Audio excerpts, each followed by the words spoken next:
وعلى آله وأصحابه أجمعين أما بعد أعوذ بالله من الشيطان الرجيم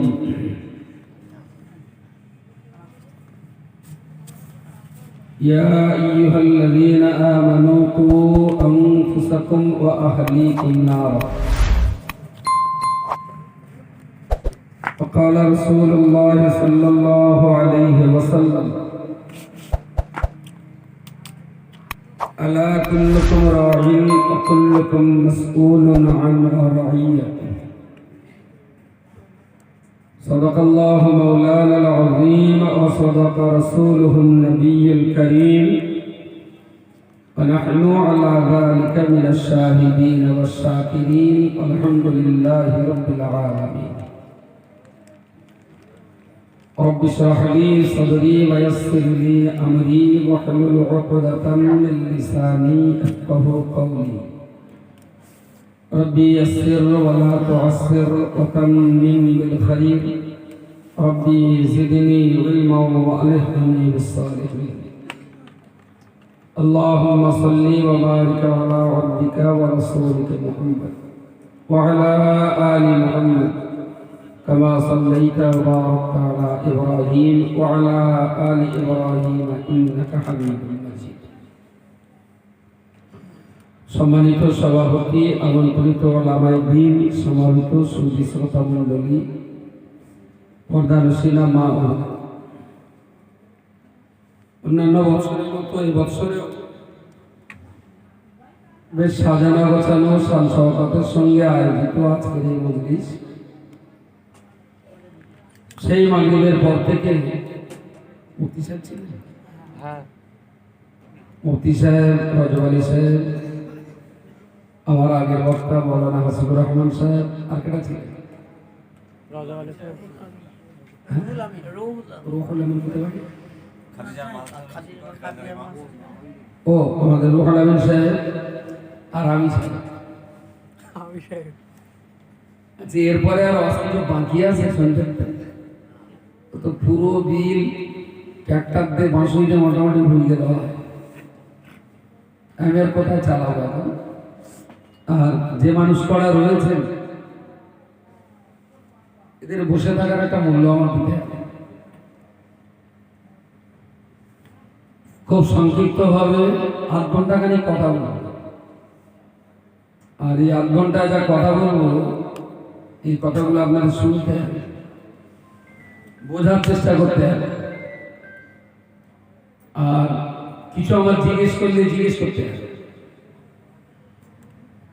আর মন ভালো লাগলে করবেন, ভালো লাগলে করবেন না, এইটা নয়। আল্লাহর বিচারে যেটা ভালো সেটা আপনার মনের কাছে যত খারাপই লাগে সেটা করতে হবে,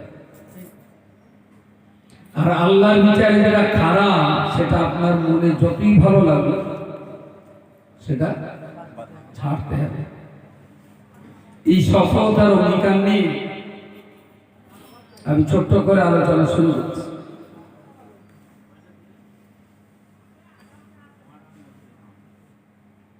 দুজন মানুষ শুনেছে যে বোম্বাইতে সাগরের কিনারায় অনেক উঁচু উঁচু বিল্ডিং আছে এবং উঁচু বিল্ডিংয়ে 10 তলা 20 তলার উপরে রাত্রি একদিন থাকতে পারলে রাতের যে সৌন্দর্য বোম্বে শহরে সেটা দেখা যাবে, সাগরের মুক্ত বাতাস খাওয়া যাবে, আর বিশাল ভালো লাগবে। শুনেছে ওরা গল্প, অনেক কষ্ট করে অনেক দিন ধরে পয়সা করে জমি ওরা 3 বন্ধু বোম্বে গেছে। আর বোম্বে যে সাগরের কিনারে বড় বড় বাড়ি আছে, ওরা দেখে শুনে একটা খুব উঁচু বাড়ি চয়েস করেছে যে এই বাড়ির উপরে আসবে, সবচেয়ে উঁচু বাড়ি। যে বললো ভাই তোমাদের কতলা বাড়ি? বললো 30 তলা। বললো একদম উপরের তলার ভাড়া কত? বললে এত টাকা ভাড়া। আর ওই সমস্ত জায়গায় যত উপরের তলা যাবে তত ভাড়া বেশি, কারণ আনন্দ ভালো হবে, উপভোগ করা যাবে। তো হোটেলের ম্যানেজমেন্টে যারা ছিল ওরা বললো ভাই আমাদের ফ্রিজ এসি আপনার ওই কি বলে লিফট, আমাদের লিফটটা গতকাল খারাপ হয়ে গেছে, সেই জন্য আমরা এখন 4 তলার উপর আর ভাড়া দিচ্ছি না। মানুষে হেঁটে ওঠে তো 4 তলার উপরে আমরা ভাড়া দিচ্ছি। এরা বললো ভাই আমরা বলো অনেক কষ্ট করে এসেছি, উপরের তলায় আমাদের দিতে হবে। বললো আমাদের তো লিফট খারাপ, লিফট খারাপ তাই কি পাই বেরো দেবো, আমরা চাষবাস করি, কষ্ট করা অভ্যেস আছে। ওরা তো বললো বিনা লিফটে যদি 30 তলায় ভাড়া হয় ওরা এবার সুযোগ ছাড়বে না, উপরের তলের ভাড়া যা ভাড়া নিয়েছে। এখন 3 বন্ধু যথারীতি বিশাল আনন্দ, জীবনের এক সাধন, বঙ্গোপসাগরের কিনারায় 30 তলায় উঠে বিরাট ভাবে আনন্দ উপভোগ করবে, আর ভাড়াও নেছে ঘর। যথারীতি ওরা 3 বন্ধু সিঁড়ি নিয়ে উঠছে, 3-4 তলা পর্যন্ত মোটামুটি বেশ ভালোভাবে উঠেছে। তারপর গিয়ে একটু হেঁটে ক্যাশ কোস করছে, কোমরে একটু যেন বাবা লিচি মারিছি মানে ভাব রোলেই দেয়। ঘর তো আমাদের ভাড়া নেওয়া আছে, উঠতে 8 ঘন্টা দেরি হবে, জিরিয়ে সিদ্ধ করে উঠবো আস্তে আস্তে, ঠিক আছে। 2-4 তলা ওঠে আবার একটু জিরিয়ে নেয়, আবার 1 তলা ওঠে আবার একটু জিরিয়ে নেয়, এই করে করে 18-20 তলা পর্যন্ত উঠে আর হেঁটো কোমরার বাচ্চা। 3টে এক জায়গায় ফোটে বসে উঠে যায়। ওরা যে বললো লিফট খারাপ, এত তলায় ঘর বাবা ঠিক হলো, বলে দেখ বোম্বে এসি তো উপরের তলায় থাকা যায়, ওরকম 2-3 তলা তো আমাদের দেশে ঘরে আছে, আর সাগরের দ্বারা 2-3 তলা তো সব দেখা যায় না, ওপরে না। ঠিক আছে তাহলে এক কাজ কর, আমরা 3 জন আছি আর 10 তলা তো বাকি, তা একজন খুব গল্প কর, খুব মজার মজার গল্প কর। তা একজন গল্প বলবে আর 3 জনই গল্প শুনতে শুনতে হাঁটবে, তাহলে কষ্ট একটু, হ্যাঁ কষ্ট কম হবে। একজন খুব গল্প ধরেছে, দারুণ মজার গল্প, 3 জন হাসি ঠাট্টা আর কি ঠেলাগুলো করতে করতে যাচ্ছে ভালো। এখন এর একই গল্পে মোটামুটি 3 তলা পর্যন্ত উঠে গেছে, বলতে আমার গল্প শেষ, এবার আর একজন বল 10 তলা তো 3 তলা করতে পার হয়ে যাবে। দ্বিতীয় জন সেও গল্প ধরেছে, এর গল্পটা আরো মজার গল্প, মোটামুটি একই গল্পে 4 তলায় উঠে গেছে, আর মাত্র 3 তলা বাকি, 30 তলায় উঠে ওদের ভাড়া বাড়াচ্ছে। 3 নম্বর বন্ধু তুই একটা গল্প বল, বলছি ভাই কল্পনাটা আছে বলবো কিন্তু তা তোরা লিখে যাবি না তো, গল্পটা বল বিরাট মজা, কিন্তু তোর বলে রাগ মজার গল্প রাগ করবো না, তোর যেন আগে কথা দিতে মানবো না, বলছে কিন্তু ঠিলে আবার নিচে ফেলে দেবি না, তা হচ্ছে না। আমি গল্প বলবো তো এমনি, তাহলে তুই গল্পটা বল, যদি ফেলে দিস ফেলবো না, তোর একসঙ্গে এসেছি, তাহলে আমার গল্প শুনলি তোর গায়ে এত রাগ হবে যে আমার না মেরে ফেললি তোর গায়ে রাগ হবে, মারবো না, কথা দিচ্ছি মারবো না। তার জন্য আমার বাড়ি বউ বাচ্চা রয়েছে, মরে গেলে কি দেখবে তার, আমি গল্প বলবো না এমনি। তুই আমার গল্প বলি যে আমাদের সময়, আর তুই বলবি না তার মানে, তুই গল্প বলবি না বললি তার বলবো, দেখ আমার গল্প বসতেছে বলতেই পারি, আমার বিরাট ভয় লেগেছে মারবি, তাহলে না তোর মাথা কিরে টিরে কেটকে দিয়েছে যারা মারবে না, তাহলে বল নিশ্চিন্তায় বল মারবো। সেই নিচের থেকে যখন আমরা রিসিপশনে কথা বলে উপরে আসছিলাম না, তখন ওই রিসেপশনের অফিসার আমাদের ঘরের চাবি দিল, আমার চাবি আনা শালা হারামি, কি চাবি না নেই, এত কষ্ট করে উপরে তুই শোভ কোথায় পাই, তাহলে আমি তো আগে বললাম তো গল্পটা বলতে মানলি তো তাকে বললি তো মানব, ওরা তিনটে ঘন্টা দুটো ঘন্টা বাঁধা বলে আমি ওর দুয়ারে কেলানি হওয়ার কথা, দুয়ারে কেলানি, সেটা আর হলো না। মনটা খুব খারাপ হয়। জীবনের বিরাট জমানো পুঁজি নিয়ে আজকে আসলাম, 30 তালায় থাকবো, এই চাবিটাই আমি তা কি হবে? যে এখন নিচে যে লাভবে সে আর চাবি না। আবার যে 3 জন যাবো, কারোর ভরসা নিয়ে আরো এমনি মাথা কোনো শেষ। 30 তালাটা যখন ভাড়া করা আমাদের ঘর, চল আর 3টে তালা নেই, আস্তে আস্তে উঠি। খুব ধরে ধরে ধরে ধরে 3 বন্ধু উঠেছে। ঘরটাও দেখলো বাইরে থেকে দারুণ সুন্দর। দাঁড়িয়ে দাঁড়িয়ে যে সাগর দেখবে, মাজা তো কাজ করে না। ঘরের ভেতরে সিট আছে, জানলা খুলে দিলে গোটা সাগর দেখা যাবে, কিন্তু চাবি চাবি বললো ঘরও ভাড়া করা, খাটও আছে, তোষক আছে, বালিশ আছে, সব আছে, চাবিটা নিচে। সর্বনাশ করে দিই, চাবিটা না নিয়ে ভাড়াও তুলে দিয়েছে। সে কি হবে? দেখ এত এইভাবে আর কষ্ট করলে আমার যাবে না। যাই হোক, দরজার সামনে বারান্দায় তিনি শুয়ে পড়লেন। তারপর রাত্রি ক্লান্ত দেবো তো শুলি, এখন ঘুম লাগবে। খাট, তোষক, বালিশ, কাঁটা সব বাঁধতে, সেই পাপোশ আর ধুলো টুলো পানির উপরে 3 বান্দা ওদের ঘর ভাড়া, ওদের ভাড়া করা ছিল ঘর, সত্যি হচ্ছে কোথায়? পাপোশে বারান্দায়। ভুললা কি? চাবি আনা।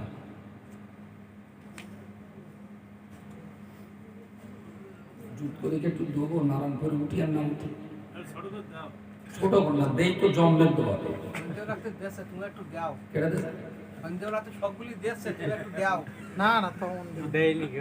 তার মানে কান করেছি, কালা পিট করেছি, গুলো যত অনেকটা ওই কান করেছি, কালা পিট করেছি,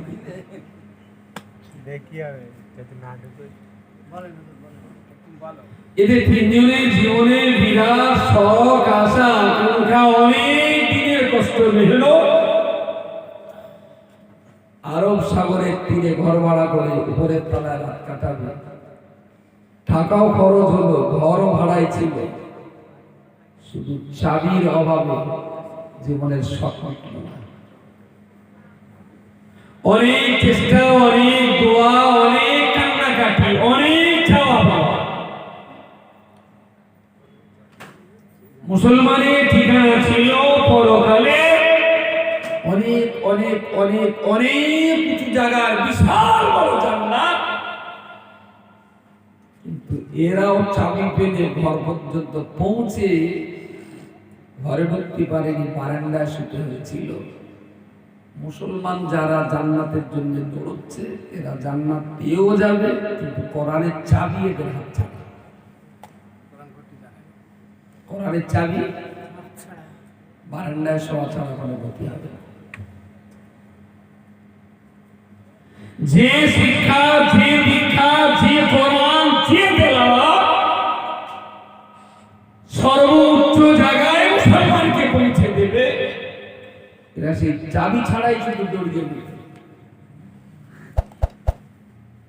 চাবিটা বাঁধবে, আপনি যাবেন, কিন্তু শেষ বারান্দা ছাড়া ঘর ভাঙতে চলবে। তাতে আমার মাঝে মাঝে মনে হয় যে নারায়ণপুর এটা কি আল্লাহর কাছে কবুল হয়ে গেল? যেটা কোনোদিন রহমানপুর আর হবে না, নারায়ণপুরই থাকবে। নারায়ণ কেনা হ্যাঁ, নারায়ণ হিন্দু ভাইদের একটা দেবতা। হ্যাঁ, তাহলে গ্রামের নাম নারায়ণপুর হয়, গ্রামের নাম ভগবানপুর হয়, আবার গ্রামের নাম মোহাম্মদপুরও হয়। এই গ্রামের নামের সঙ্গে কাজের মিল, যে গ্রামের নাম নারায়ণপুর, তার লোকগুলো ওই নাম নারায়ণটাই। কেন এইটা হয়? আমার যেটা মনে হয়েছে, সার কথার এক কথা হলো, মুসলমান তার দায়িত্ব, তার দায়বদ্ধতা, তার কর্মতৎপরতা, তার ধর্ম সচেতনতা নিয়ে বড্ড বেশি গাফেল। শুধু আপনার গ্রাম বলে না, মুসলিম মহল্লাগুলোর একই দশা, একই দশা। এই দশা কাটিয়ে ওটাকে অসম্ভব আমি বলছি না। ওই ছেলেবেলা আমরা যখন একটু টিফিন করছিলাম, আমি এসছি 11:30 আগে, না ওদের 11:35-37 দিন নামাজ পড়া হয়। আমি ওর বস খানে খারাপ হয়ে গেল, নামাজটা পড়ে নামাজ পড়েছি। আবার করছি রাব্বা আবার একটু নাস্তা পানি দিলে স্বস্তি সঙ্গে সেগুলো দিয়েছিল। হাজিপুর নাম তো সে ছোট না, একটু দেরি করে এসেছি। ওরা বলছে, তখন বলতেন বলে লোকজন সবাই কি করে, সবাই না দিলে তো গা হাতটা কামড়ায় তোর গা, বছর একটা সিজন ঠিক না দিতে হয়। এই জাতি, এই কম, এই কমিউনিটির হালাত যে কত খারাপ, সম্ভবত আপনি সেটাও আন্দাজ করতে পারছেন না। খারাপ যে কতটা সেটাও আন্দাজ করতে পারছেন। পুরুষ মানুষেরা আমার কাছে যে বলছে, ওদের একটু বেশি করে বলেন, বাড়ির বউরা বড্ড বেশি অন্য লোকের সঙ্গে ভিডিও কল করতেছে। বাড়ির বউরা বড্ড বেশি অন্য লোকের কাছে ভিডিও কল করতেছে, এটা একটু বন্ধ হোক, আপনি একটু বলেন। আচ্ছা, এই কথাটা যদি আমার বলতে হয়, তাহলে আমি যে রান্নে আনকাহাতুকা পড়েছি আমি সেইটার বলবো, এটা তো তোর কাছ থাকবো, তোর গা কথা শোনো। আমার কথা বলা যায়, ওরাও আমার বলছে, তার এখানকার লোক বলতে ভয় পাচ্ছে। বললি যদি আবার ঘুরবে বউ বলে দেয় যে তুমি কি করো কাছে তাতে করো, তাতে দোষ হয় না, আমি করলি দোষ। আচ্ছা, একজন নারী যদি ভিডিও কলে অন্যের সঙ্গে কথা বলে, আমার বলে শুধু খুব বেশি করে বলবেন যে এটা বন্ধ হয়, কতটা অসহায় না হয়ে আর কথাটা আমার মধ্যে বলিয়ে দিচ্ছে, বুঝতে পারেন? বড্ড বিপদে পড়ে রয়েছে, সেই জন্য আমার দিয়ে বলাচ্ছে। ও বললি আবার হয়তো বাড়ি গেলে কেনা দিবে, বুঝলি? আমার আল্লাহ পাক রব্বুল আলামিন কোরআন শরীফে বান্দার জন্য বলেছেন, ইয়া আইয়ুহাল্লাযীনা আমানু, হে পৃথিবীর ঈমানদার মানুষেরা, কু আনফুসাকুম, তোমরা নিজেরা বাঁচো, ও আহলিকুম নারা, আর তোমার পরিবার, তোমার পরিজন, তোমার পিতামাতা, তোমার সন্তানাদি, তোমার ভাই ভাইদি, ভাগনা ভাগ্নি, তোমার প্রতিবেশী, তোমার গ্রামবাসী, তাদিগকেও তুমি জাহান্নাম থেকে বাঁচাও। আল্লাহ, আমি যদি ঈমানদার হই, তাহলে আল্লাহ আমার কাছে দাবি করেছেন, বান্দা তুমি যখন ঈমানদার, তুমি বিশ্বাস করেছো আমি আল্লাহ, আমাকে ঈমানদার হওয়ার কারণে আমি আল্লাহ তোমাকে বলছি তুমি নিজে জাহান্নাম থেকে বাঁচো, আর তোমার পরিবার পরিজন দিগকে কঠিন জাহান্নামের আগুন থেকে বাঁচাও। তাই আমি যদি ঈমানদার হয়ে থাকি, তাহলে আমার উপরে দুটো দায়িত্ব বর্তাবে, একটা আমাকে বাঁচতে হবে, আর একটা আমার প্রতিবেশী আর পরিবারকে বাঁচাতে হবে। এতদিন যেটা শুনে এসেছেন যে বাঁচানোর দায়িত্ব আলেমের, মাওলানাদের, ইমামদের, সুফি সাহেব, হাজি সাহেব, দরবেশ সাহেব, পীর সাহেবদের বাঁচানোর দায়িত্ব, আমি বলছি মিথ্যে কথা। বাঁচার দায়িত্ব আর বাঁচাবার দায়িত্ব প্রত্যেকটা ঈমানদার, শুধু আলেম মাওলানাদের দায়িত্ব, শুধু হাফেজ, কারি, মুফতি আর মসজিদের ইমামের দায়িত্ব নয়। যদি মনে হয় যে আপনি ঈমানদার, তাহলে এই দায়িত্বটা আপনার। সমাজ ব্যবস্থা কোথায়?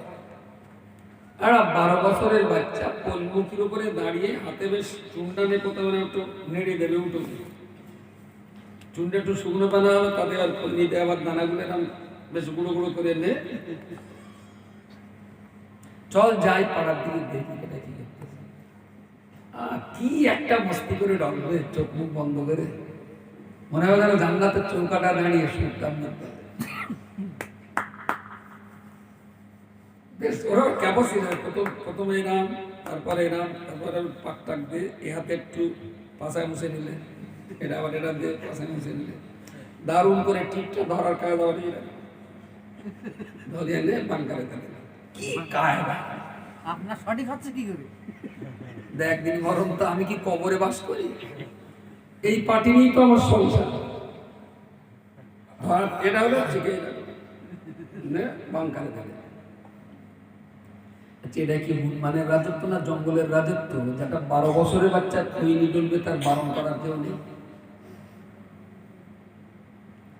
এটা কি সুন্দরবন যে বাঁদরে বাঘের কান টেনে ধরে গাছে উঠে যাবে, কিছু করতে পারবে না?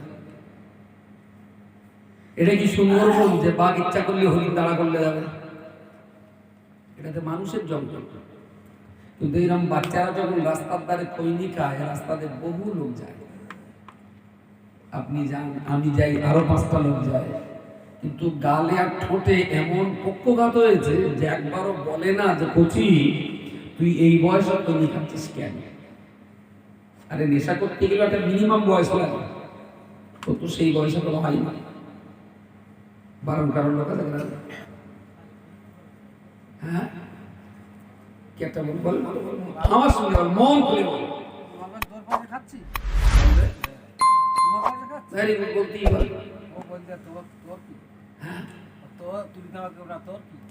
বলে দেবে যে তোর ভেরি গুড। আর কোন উত্তর দিতে পারে? খানকি ছেলে খুব গাল টাল দেবে, দিলেও দিতে পারে। হ্যাঁ, বলবেন বাপের টাকা খাচ্ছে। আর কি বলতে পারে? তুমি ঘর সামলাও, তুমি ঘর সামলাও, ভেরি গুড। আর কি বলতে পারে?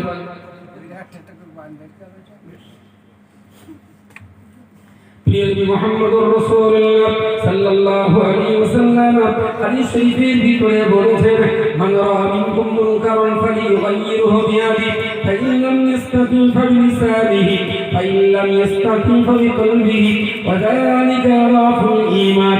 নবী আমার বর্ণনা করে বলেছেন, ও বাবা সাহাবী শোনো শোনো, মান রাআ মিনকুম মুনকারান, তোমাদের সামনে যদি কোনো অন্যায় অপকর্ম তোমরা হতে দেখো, কোনো অপরাধ, কোনো অপকর্ম যদি তোমরা হতে দেখো, আমি রাসূল তোমাদের জন্য বলছি, তোমরা সেই অপরাধের কাজটা রুখে দেওয়ার জন্য হাত দিয়ে তোমরা বাধা দেওয়ার চেষ্টা করবে। কোনো অপরাধ যদি তোমাদের সমাজে হতে যায়, হাত দিয়ে তোমরা বাধা দেবে। হাত দিয়ে বাধা দেওয়ার ক্ষমতা যদি তোমার না থেকে থাকে, তুমি তোমার জবান দিয়ে তা প্রতিরোধ করার চেষ্টা করবে। ও বাবা সাহাবী, জবান দিয়ে যদি প্রতিরোধ করতে না পারো, ফাবি কলবিহি, অন্তর দিয়ে তুমি খারাপটাকে খারাপ বলে ঘৃণা করবে। এই চালা কোথায়? চা চা কোথায় গেছে? আমি মাইকে দেখতিস তো তার ওই আছে আছে লেবু দিয়ে আনো। শোনো, লেবু ছাড়া এক কাপ দাও। লেবু বসতি বস। তাহলে রাসূল বলেছেন অন্যায়ের প্রতিবাদ করা 3টে স্তর। ফালিয়ুগাইয়িরহু বিয়াদিহি, হাত দিয়ে বাধা। তার মানে শক্তি খরচ করো অন্যায় থেকে সমাজকে বাঁচাতে হবে। 2 নম্বর,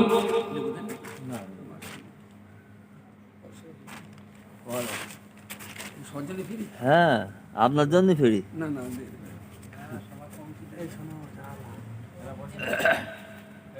দ্বিতীয় নম্বর,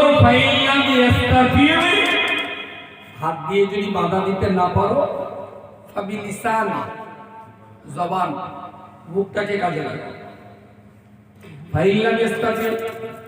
যদি অন্যায় রোধ করার ব্যাপারে তোমার মুখ দিয়ে যদি কথা বলার ক্ষমতা না থাকে, ফাবিকলবি, তুমি অন্তর দিয়ে ওটাকে ঘৃণা করো।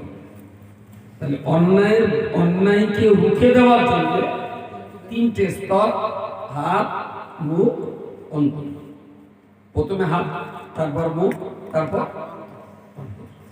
আচ্ছা, নবী আমাকে বলেছেন যে সমাজের কোনো অন্যায় অপকর্ম হলে তোমরা হাত দিয়ে বাধা দাও, না পারলে মুখ দিয়ে বাধা দাও, না পারলে অন্তর দিয়ে ঘৃণা করো। আপনি তো শেষ নবীর উম্মত, নবীর কথা মানে কথা বলে মানে। তাহলে গ্রাম থেকে যখন 26শে জানুয়ারি, 23শে জানুয়ারি, 25শে ডিসেম্বর, 1 জানুয়ারি যখন ডিজে বাজিয়ে স্ট্রিটে যাচ্ছিল, গ্রামের 10টা পাকা গাড়িওয়ালা মুসলমান কেন গাড়ির সামনে দাঁড়ানো হয়নি? কচি বাপ, আমরা তোদের বাপ বয়সের লোক, ধরম বাপ, তোর পায়খানা ধরে বলছে এই খারাপ কাজটা যাস না। হযরত মুহাম্মদুর উম্মত তো আপনি বাধা দিয়েছেন কোনদিন সামনে দাঁড়িয়ে? এতে কাপড় দেওয়া হয়, কথা বলতে নেই। তাইলে আপনি হযরত মুহাম্মদের উম্মত কি করে? ওরা গালি দিল, আরে আপনি তো নবীর আদেশ পালন করতেছে, নবীর হুকুম পালন করতেছে। ওরা যদি বাপ মালে দুটো বাপ মা তুলে যদি গালি দেয় ঠিক না, তা আমি তো রাসূলুল্লাহর কথাটা মেনে চলছি। তাহলে আমরা মুখে নবী ভক্ত, কাজে ইবলিশ ভক্ত। বললি বলবানি কেডা বড়দিন কাচ্চার গায়ে তেল দেয়, বাড়ির ভাত খেয়ে বলে মুশকিল। এরকম একটা কথা আছে না আমাদের সমাজে? ওরা কাচ্চা, তা আমি সেখানে কি করতে পারি? বাহ, very good.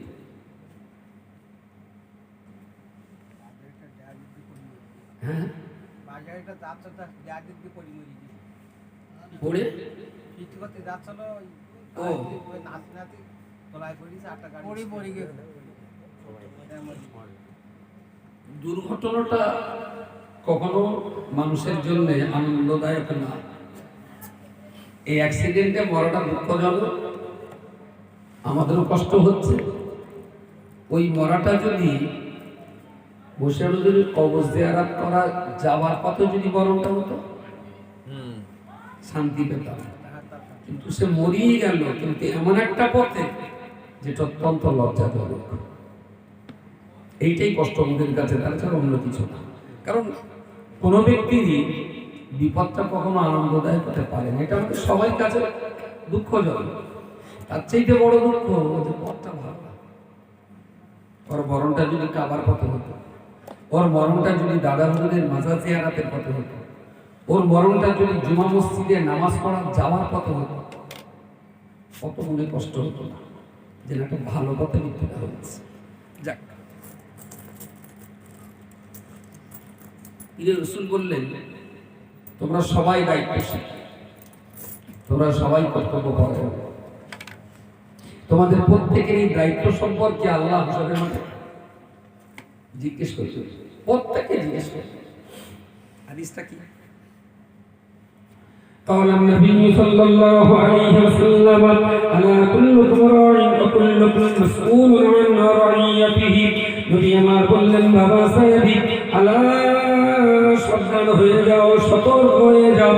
ও বান্দা, ও বান্দা সাবধান, সতর্ক হয়ে যাও। কুল্লুকুম রা'i, তোমরা সবাই হলে এক একজন রাখাল, তোমরা সবাই এক একজন কর্মচারী, তোমরা সবাই এক একজন দায়িত্বপ্রাপ্ত ব্যক্তি। কুল্লুকুম মাসউলুন আন রা'ইয়াতিহি, তোমাদেরকে আল্লাহ যাদের চড়াবার দায়িত্ব দিয়েছিলেন, তোমাদের যাদের চড়াবার দায়িত্ব দেওয়া হয়েছিল, তাদের সঙ্গে কিরকম আচরণ তোমরা করেছ, আমি আল্লাহ তোমাদেরকে যে দায়িত্ব দিয়েছিলাম এই দায়িত্ব কি পরিমাণ তোমরা পালন করেছ। হাসরের মহামাঠ ময়দানে আল্লাহ পাক রব্বুল আলামিন প্রত্যেকটা ব্যক্তিকেই জিজ্ঞাসা করবেন, বান্দারে আমি দুনিয়াতে যে দায়িত্ব দিয়েছিলাম সেই দায়িত্ব তোমরা কি ধরনের পালন করেছিলে।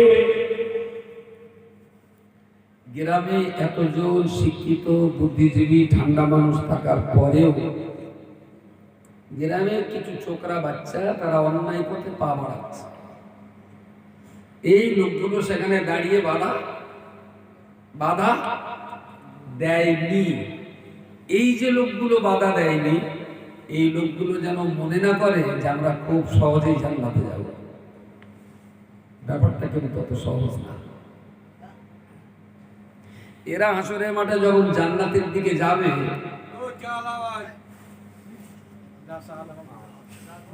আপনি তো বলা ভালোই আছে,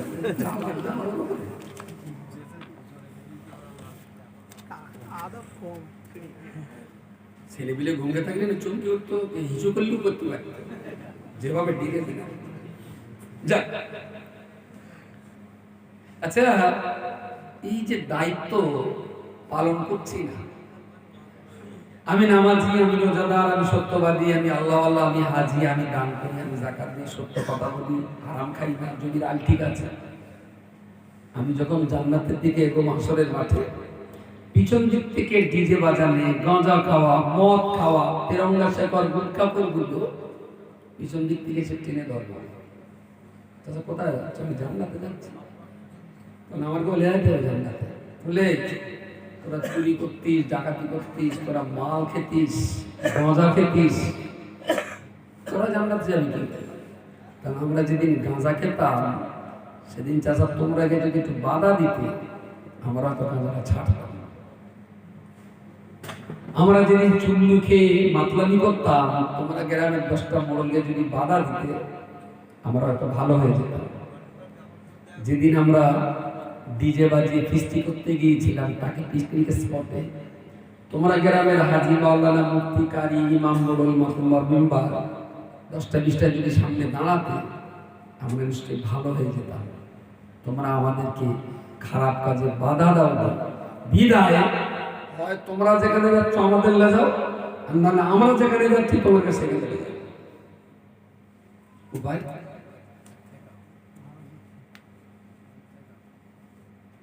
কথা বলে ভালো মানুষগুলো যদি গ্রামের জওয়ান যুবক বাচ্চা এদের অপকর্মে, এদের পাপের কাজে, এদের অন্যায়ের কাজে ভালো লোকগুলো যদি শক্তি প্রয়োগ করে বাধা না দেয়, কসম খোদার করে বলছি ভালো লোকরাও জান্নাতে যেতে পারে। ওই খারাপগুলো এদের পথের কাঁটা হবে না। আপনি ভাববেন না যে ওরা গাঁজা খাচ্ছে কাক, আমি তো নামাজ পড়ি, ওরা ঘোষ বাড়ি যাচ্ছে তাই আমি তো ঘোষ বাড়ি যাইনি। চাচা, অন্যায় করা যা আর অন্যায় কাজটা মেনে নেওয়া তাই। গোটা গ্রাম জাহান্নামে যাবে আর আপনারা 17 লোক জান্নাতে যাবেন, তেলপানা কলের বেলা। জবাব কিন্তু সবার দেওয়া লাগবে। যদি মনে হয় ইমানদার, আর যদি মনে করেন না আমি ইমানদার না, তাহলে দায়িত্ব আপনার।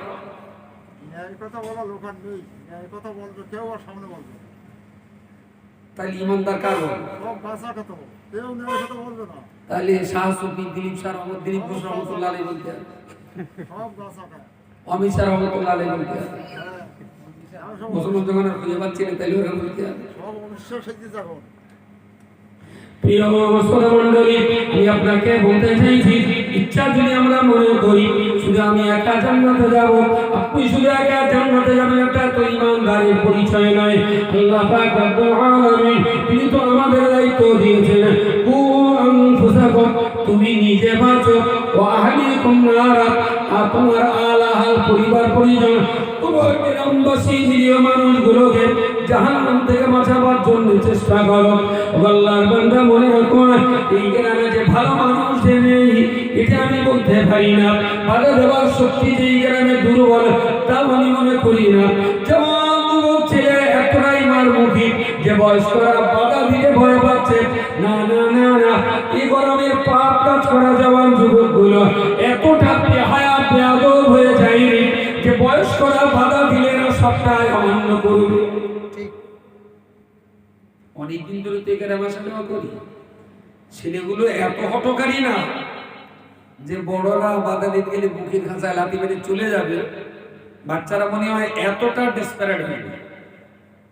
ওরা এতটা খারাপ না, আসলে ওরা যে খারাপ হয়েছে এই ঠান্ডা মাথার বুদ্ধিজীবী চিন্তাশীল ব্যক্তিদের কারণে। চোর ডাকাত গুন্ডা বদমাইশ নেশাখোর মাথা এদের জন্য কোন সমাজ সর্বনাশ হয় না। সমাজ সর্বনাশ হয়েছে শিক্ষিত বুদ্ধিজীবী ঠান্ডা মাথার চালাক চতুর মোড়ল বিচারক এদের নীরবতা পালন করে থাকাটাই সমাজ ধ্বংসের কারণ। আমার কথাটা কি উল্টো করে বলতে যাচ্ছে? নীরবতা পালন একটু যদি ছোট করলেন না, যেটা বললেন খৈনি খাচ্ছিস কেন, তোমার বাপের টাকা আমার বাপের টাকা খাচ্ছি, হতে পারে আমি খাচ্ছি না তোমার টাকা, এটাও হতে পারে।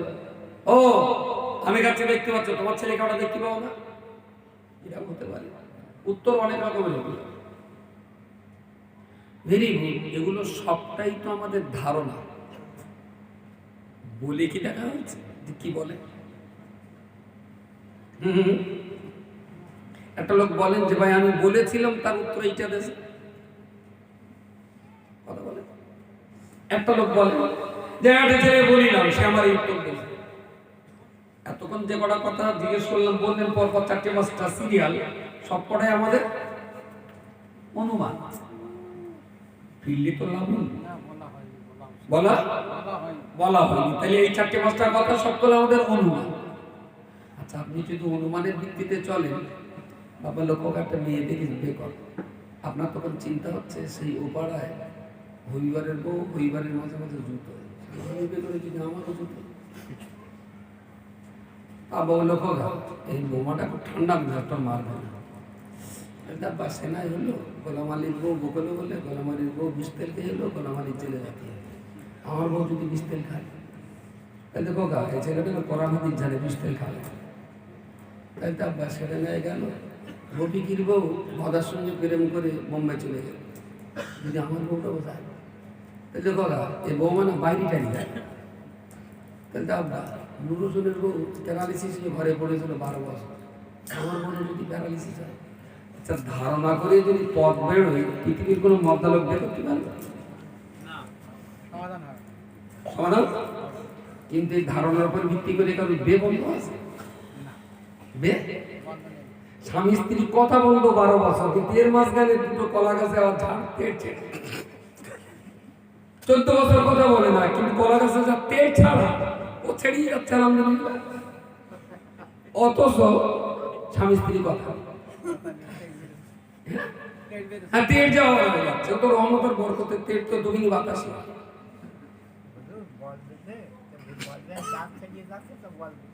হ্যাঁ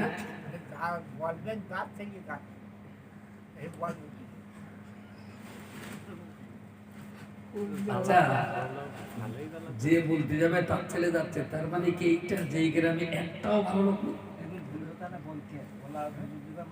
আমার কথা এই গ্রামে কি একটা লোক নেই যে যার বাচ্চা তেরঙ্গা খায় না? তাহলে সে তেরঙ্গার বিরুদ্ধে বলুন। এই গ্রামে কি দুটো লোক নেই যার বাড়ির কোনো কেউ খৈনি খায় না? অনেক বাড়ি আছে। তাহলে তারা কথাটা বলুন, আছে কি? আপনি আমি যা বলছি এটা আমাদের ধারণার কথা। আমি আবার বলছি, এই গ্রামের যুবক বাচ্চাগুলো এতটাই ডিসপ্যারেট না যে 10টা মানুষ সামনে যে দাঁড়ালে তারা আপনার বাপ মা তুলে গাল দেবে, আপনার কথা নেব না। আলহামদুলিল্লাহ, বাচ্চাগুলো এতটা ডিসপ্যারেট না। যদি আমি তাদের সঙ্গে না মিশতাম আলাদা কথা। আমি তো 2-10 বছর ধরে এই বাচ্চাদের সঙ্গে টোটা বসা করছি। আসলে ওরা যে বিপদগামী, ওদেরকেও লাল কার্ড দেখায়, কেউ লাল কার্ড দেখায়। যা করছে গ্রামের লোক চুপচাপ আছে, ওরা মনে করছে তাই না আমাদের কাছে খুব খারাপ হচ্ছে না, ওরা চালিয়ে যাচ্ছে। একটু ঠোঁট খুলতে হবে আপনাদের, দায়িত্ব কিন্তু আপনাদের সবার। এটা শুধু আলেম মাওলানা মুফতিদের না, ইমানদার হিসেবে সবারই দায়িত্ব।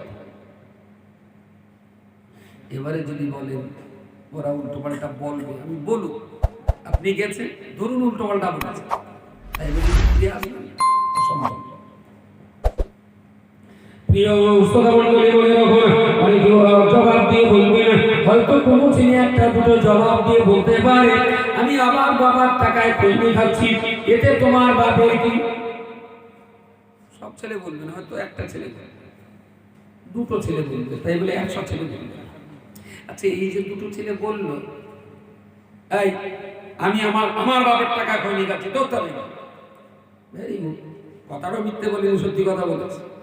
আচ্ছা, এই কথাটা শুনে যদি আপনি ফিরে এলেন যে আমার কিছু করার নেই ভাই, আমিও যতবার বলি ততবার বলে আমার বাপের টাকা খাচ্ছি, তোর তবে বললাম তোমার দায়িত্ব, তাহলে ভাই আমার আর কোনো দায়িত্ব নেই, আমি আর পারবো না। ওকে। আচ্ছা, ও যদি ওর বাপের টাকায় দেশলাই কিনে একটা টুকে যদি তোমার ঘরে লাগায়, আর তুমি যে বল ভাই আগুন লাগাচ্ছিস কেন? আমার বাপের টাকার দেশলাই আমি আগুন লাগাচ্ছি, তুমি হাত পা রুখে চুপ করে থাকবা? কেন চুপ করে থাকবা না? ওটা তোমার ঘর পড়বে তাই, আর এটা যে তোমার গ্রাম পড়ছে, ওটা তো তোমার ঘর পড়ছে, আর এটা তোমার গ্রাম পড়ছে। আমার কথা বলা যায়? ও তো বলেছিল আমার বাপের টাকা আমি খৈনি খাচ্ছি, তোমার তাতে কি? এটা তো মানবতা চলছে। আর ওই ছেলেটাই যদি দেশলাই এনে তোমার ঘরে দেয়, তখন যদি বলে আমার বাপের টাকার দেশলাই আমি যেখানে ইচ্ছা দাঁড়াতে পারি, আর আমি তোর বাপের, তুমি তাহলে ফিরে এসো, পড়াচ্ছে পড়াচ্ছে না। কোনো মুসলমান ছাড়বে বলে মনে হয়? কেন ছাড়বে না? ভেবেছে শালা ঘরটা তো আমার, পড়ছে তাই কি? এখানে যদি ঘরটা তোমার হয় তাহলে ওখানেও বলার দরকার ছিল তোর বাপের টাকা কইনি ঘরে বসে খাবি, গ্রামটা আমার। ঘরে বসে খাবি, গ্রামটা কিন্তু আমার, গ্রামটা তোর বাবার এখানে, আমাদেরও গ্রাম। তোর খৈনি খাওয়া দিকে আর 5টা বাচ্চা খৈনি ঘরে যাবে। এসব হলো, এসব সেই কৃষি মেরে দ্রুত তাই আশ্রিত, বুঝতে পারেননি? এতে তো আরেকটা পয়েন্ট আছে। বাহ, এতে আরেকটা পয়েন্ট আছে। আমি আমার এই নাতিটা এ খৈনি খেয়েছো, একজন মেরিছে একটা থাপ্পড়, আমি কে মারলাম তার 2টো থাপ্পড়, তাই তো এ বেঁধেই যাবে নি। আর ঘরে আগুন জ্বালানো, তোর বাপ বলবে না আমার ছেলে অন্যায় করি, সেখানে আর ওর বাপ যাবে না। আমি বলছি আমি তো আপনার মালিক কথা বলি, আপনি তো আমার চেয়ে উপরে চলে গেলেন। আমি কি মালিক কথা বলেছি? এ তো মারিরই পয়েন্ট। না, আমি বলেছি মুখটা চালা। সেই বাংলা একটা কথা বললে যে মরার আগে দুটো ভালো, আগে মরুন, আগে আপনি কথাটা বলুন। দেখুন 10টা ছেলেকে বললে আমি আজও বিশ্বাস করি 2টো ছেলে আপনাকে শুনিয়ে বলবে, 3টে ছেলে আপনাকে শুনিয়ে বলবে। ওই 3টে ছেলে হয়তো এক রাত্রি তারা খারাপ থেকে ভালো হবে না, কিন্তু প্রকাশ্যে তারা আর এই খারাপগুলো হবে না। এক চান্সে এতটা ভাত খাবে। এখন যদি পুরো ভাতগুলো আলোচনা করার তরকারিতে পুরো একটা দলা করে যদি মনে করেন এক গালে খাবো, খাওয়াটা যাবে না। আপনি 10-15টা করে ভাত নান, মাকে ছোট ছোট করে গালে দেন, গোটা গ্রাম পরিষ্কার করা যাবে। আপনি এক গালে গোটা গ্রাম একসঙ্গে খাবেন, গোটা গ্রামের সব ভালো আপনি একদিন করে ফেলবেন? ছোট্ট ছোট্ট করে 2-10টা করে ভাত নাড়ে দেন, খুব স্বস্তির সঙ্গে চিবিয়ে খাবেন, স্বাস্থ্যসম্মত হবে। আর যদি মনে করেন না কালকে জান্নাতে যেতে হবে, পুরো একটা ভাতের দ্বারা ঠাঁসাঠি করতে হবে, কোনো মতেই কাজ হবে, শুধু কোথাকুতি করাই সারা যাবে। 2টো করে খান, সেটা স্বাস্থ্যসম্মত হবে। সময় কম বলে অতটা ভাত একসঙ্গে কখনো গালে ঢোকানো যায় না। ইসলামের প্রত্যেকটা কাজের সিস্টেম আছে। আপনি দায়িত্ব এড়াতে পারেন না।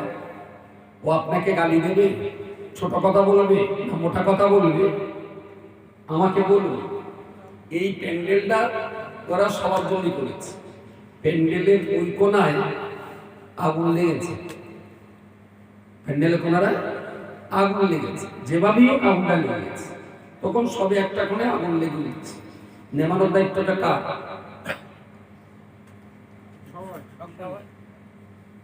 একটুখানি ভেবে দেবেন, ছোট জায়গায় আগুন লেগেছে, সবার আগে কার দায়িত্ব? যে থ্যাংক ইউ সো মাচ, যার চোখ প্রথম পড়েছে তার দায়িত্ব আগে। এখন ও দেখেছে আগুন লেগে জ্বলছে, কিন্তু ও যে পানি দেবে ও খোঁড়া, হাঁটতে পারে না। তখন ওর দায়িত্ব কি? ওখানে চিৎকার করা, এই আমাদের সেই সবার ডেকোরেটরের কোনায় না প্যান্ডেল আগুন লেগেছে রে ভাই, শিগগিরই কেউ কোথায় আছে পানি দিয়ে। তাহলে হয় ও পানি দিক, আর দিতে না পারলে চিৎকার করুন। হয় আপনি বারণ করুন, আপনার বারণ শুনবে না যদি মনে হয়, তাহলে যার বারণ শুনবে সেই লোককে আপনি দিতে দেন। আমার কথা বলা যায়, আমি বুঝলাম যে আমার কথার এই ছেলে নাম নিতে পারে, ভেরি গুড। তখন ওই ছেলেটা গ্রামের যার কথা শুনবে, আমি সেই লোককে বলবো, চাচা সেই মুখ না ওই কোনায় বসে দেখাচ্ছে, আমি দেখছি। চাচা আমি বললে হয়তো আমার কথা লেগে না, তোমারে বলতেছি তুমি একটু বলো না চাচা। তাহলে আমার কথা ফেললেও এমন লোক দেবো যে তার কথাটা ফেলবে না। এটা হলো সিস্টেম। আপনাকে সিস্টেম মেনে চলতে হবে। না না বড় রুমাল নেই তো মাথাটা দাও। আরে বাড়লে দাও, তুমি দাও, ছুরি দাও। ওই মাটি পাওয়ার সময় না 100 দিনই কাজ করে। এখন ওই এক ঝুড়ি মাটি যদি খালি মাথায় তুলি, তাহলে এখান থেকে রাস্তা পর্যন্ত যেতে যেতে বলে আমার মাথা শেষ।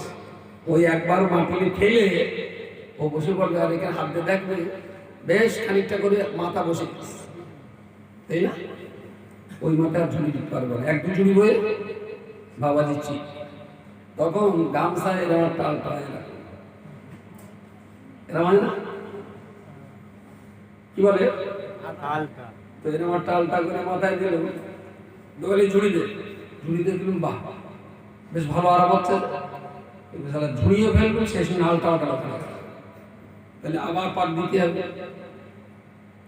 প্রথমে যত কষ্ট হচ্ছিল দ্বিতীয়বার কষ্ট কম হচ্ছে, কিন্তু বারবার আলটা পড়বে আর বারবার জোড়া দিতে হবে। তার জন্যই এরকম একটা আলটা আছে, এরকম একটা আলটা হয় না গামছা, এরকম একটা। তাহলে বারবার ঝুড়ি ফেললে আর বারবার আলটা খুলবে। প্রথমে খালি মাথায় যা কষ্ট, গোলালটা তার চেয়ে একটু কম কষ্ট, আর এতে আরো কম। এবার এইরাম কাপড় বেঁধে সেই 20 মিনিট পল এরাম গোল করে দেওয়া, ওই মাল যদি একটাও দেয় এখান থেকে টেনে যদি পেছনে বাঁধা হয় সারাদিন পাওয়া যায়। তা আপনি যা বলছেন ওটা খালি মাথায় মাটি বাবার কেস। সিস্টেমে আসুন, যত সিস্টেম অবলম্বন করবে কঠিন কঠিন কাজ তত সহজে করা যাবে।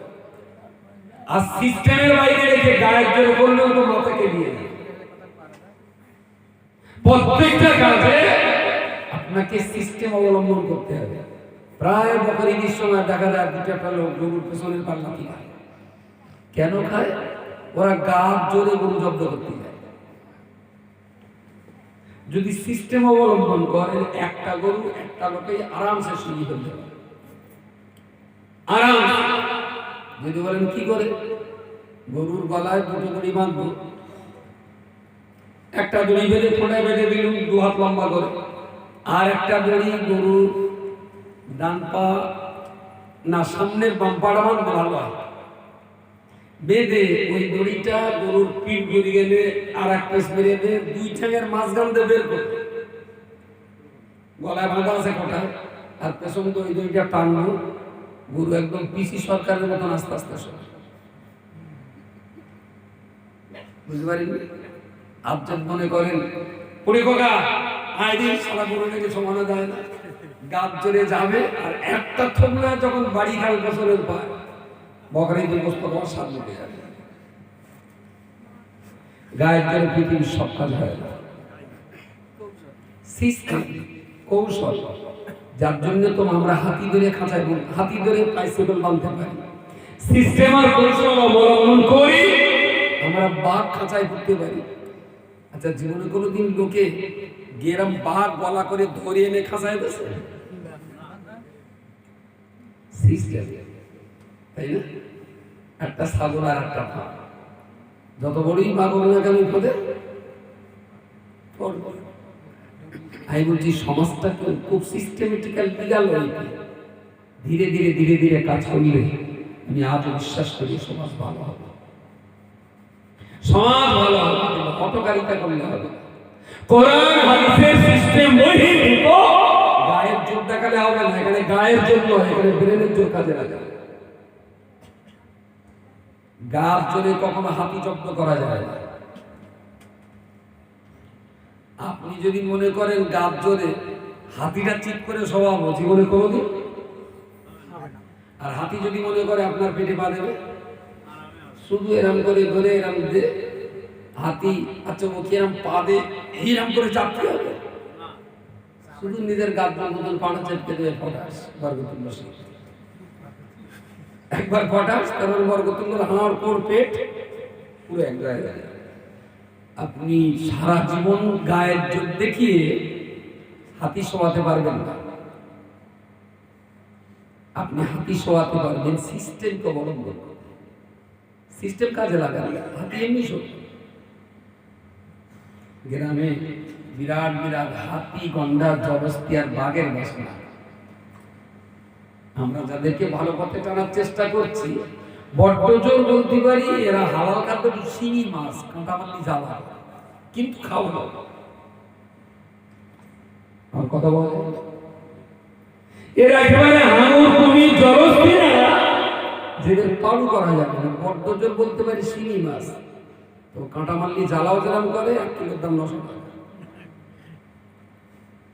এরাও তো অস্বীকার করা যাবে না। গ্রামের সম্পদ তো যুব সমাজ,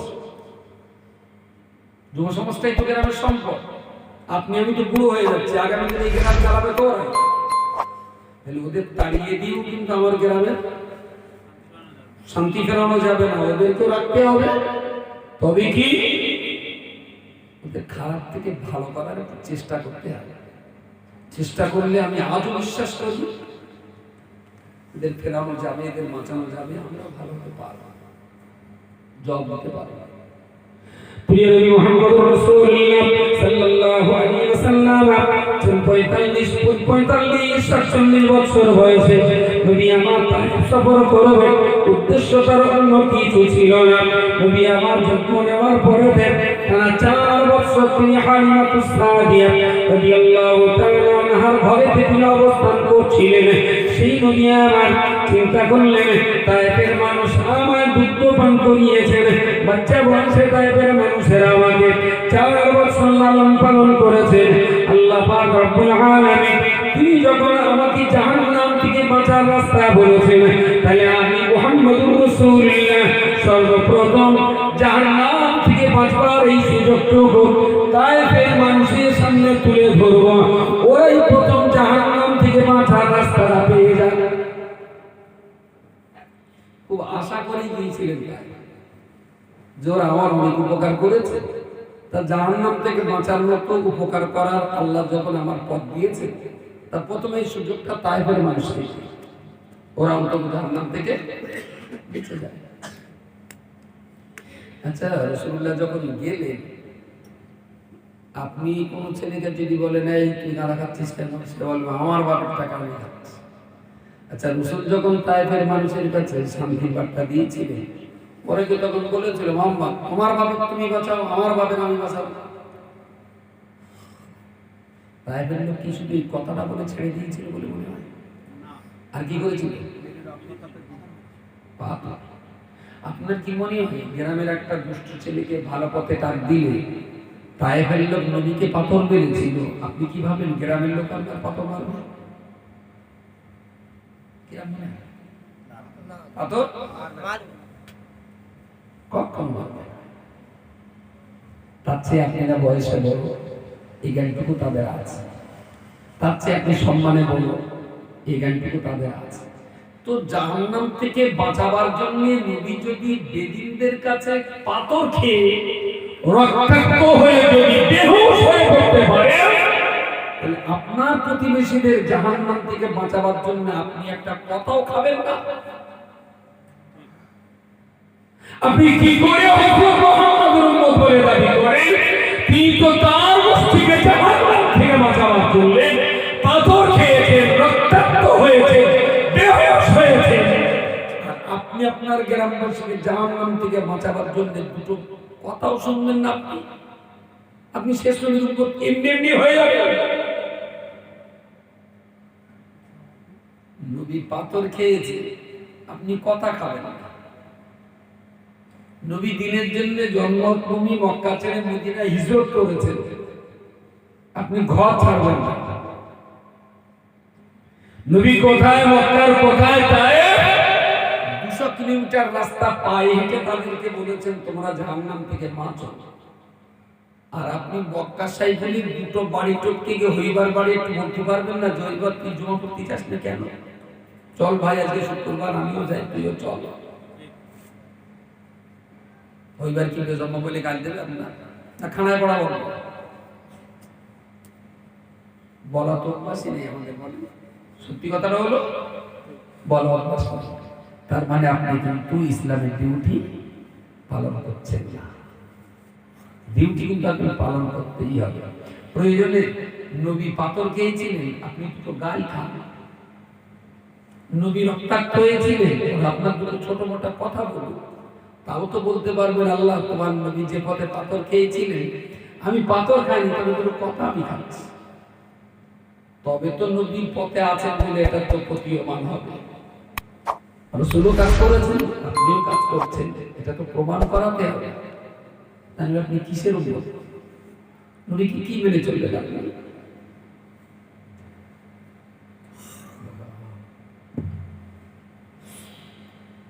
আধ ঘন্টা বলবো বলেছিল।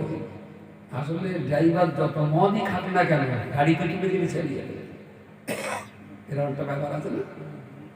ড্রাইভাররা গাড়িতে তুলে দিলে ওরা, আমি ওখানে একটু সেরা হয়ে গেছি, বিশাল কষ্ট হচ্ছিল, মনে হচ্ছিল কি আধ ঘন্টা খান বলে লাভ, কিন্তু চোখ মুখ দেখে না 1:10 হয়।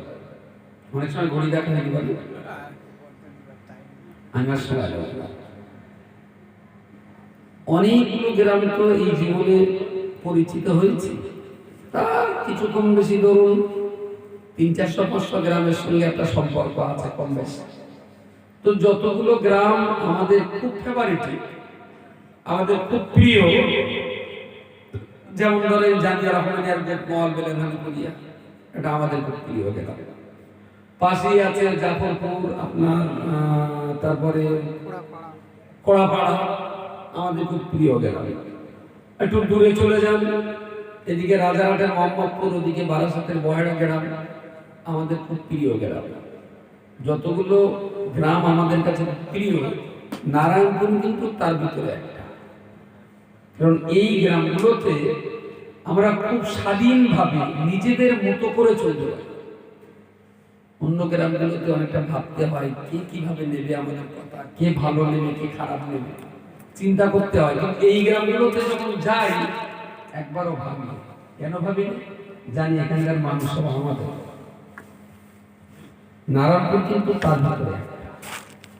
আমি খুব দুঃখিত এবং ভারাক্রান্ত, বছরে শুধু 4 রাকাত নামাজ আর একটা সভা করার জন্য নারায়ণপুর মসজিদের পাশে অত সুন্দর সাজানো গোছানো একটা ঈদগাহ, তাই না? কদিন ব্যবহার হয়? একটা সভা আর দুটো ঈদ, তাই তো নাকি? 4 রাকাত নামাজ, 4 রাকাত নামাজ আর একটা সভা, তার মানে গড়ে 3 দিন ব্যবহার হয় ঈদগাহটা, নাকি আর কিছু হয়?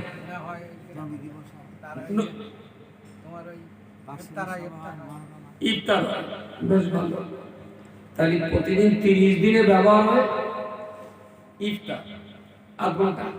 নামাজ তো মসজিদ হয়, তাহলে 30 দিন আধ ঘন্টা করে ব্যবহার মানে 15 ঘন্টা, তার মানে পুরো একদিন। তা আমি ধরে নিলাম গড়ে ওখানে একদিন, দুটো সভা, দুটো ঈদ, আর সভা দুটো না একটা, দুটো, তাহলে দুটো সভা দুটো ঈদ, 4টে, আর ইফতারে আধ ঘন্টা করে 15 ঘন্টা, মানে একদিন 5 দিন। টোটাল এই বিল্ডিংয়ের দাম কত? ওই যে ছাদ দেওয়া কংক্রিটের বিল্ডিং তো মিনিমাম লাখ কোটি। ঈদগাহ, আমাদের ঈদগাহ খরচ 20 লাখ। আচ্ছা, নারায়ণপুর, সোলারদানা, বাঁশজড়ি, নামকড়া, এদিকে আপনার কি বলেন গ্রামের নামটা, সাতচুড়ো, মগরাহাট, 8টা-10টা গ্রাম মিলে দেখবেন যে একটা লোক 20 লাখ টাকার একটা সম্পদ কিনে রেখেছে, বছরে 5 দিন ব্যবহার করে। কেউ 20 লাখ টাকার দোকান করে কি বছরে 5 দিন মাল বেচে? কেউ 20 লাখ টাকা দিয়ে বিয়ে করে কি বছরে 5 দিন বাড়ি রাখে? কেউ 20 লাখ টাকার ট্যাক্সি নিয়ে কি বছরে 5 দিন চাপে? কেউ 20 লাখ টাকার টিউবওয়েল বসতে কি বছরে 5 দিন কলটেনে পানি খায়? কেউ 20 লাখ টাকার মোবাইল কিনে মাত্র বছরে 5 দিন কি ফেসবুক চালায়? আমার কথা হিসাবটা বোঝা যায়। এখানে এত টাকা আমরা ডুবিয়ে শুধু 5 দিন ব্যবহার করছি, এটাও সবার কাছে জবাব দেওয়া লাগবে নারায়ণপুর মুসলমান। যে এতটা টাকা খরচ করে সারা বছর কেন এখানটায় খেদমত বা পরিষেবা আদায় করা হয়নি। সেই পরিষেবাটা সুন্দর করে আদায় করা যাবে যদি ওই জায়গাটা শুধু ঈদ আর সভা না, আপনাদের ভাবতে হবে আমাদের ঈদগাহ আর মসজিদ এটা হলো আমার গ্রামের উন্নয়নের কেন্দ্রবিন্দু, এটা হলো আমার গ্রামের হৃদপিণ্ড, এই দুইটা হলো আমাদের গ্রামের রক্ত সঞ্চালনের পরিজা। এই দুইটা সম্পদ হলো আমার গ্রামের কল্যাণের সেন্টার, ডেভেলপমেন্টের কেন্দ্রবিন্দু। খুব সিস্টেমেটিক্যালি যদি কাজ করা যায় 6 মাসের ভিতরে গ্রাম ধীরে ধীরে ধীরে ধীরে পাল্টাবে। বিশ্বাস করেন এই বাচ্চাগুলো খারাপ ছিল না।